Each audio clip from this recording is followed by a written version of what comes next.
ఈ ప్రార్థన యొక్క వాస్తవ రూపం ఏమిటి? ఇది మనం ఎప్పుడైనా ఆలోచించామా?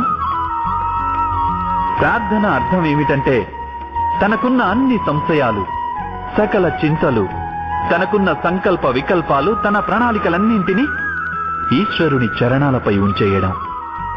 అనగా తన కర్మ ఫలితం ఎలా ఉంటుందోననేది ఆలోచించకుండా ధర్మానుసారం కర్మను చేయడం.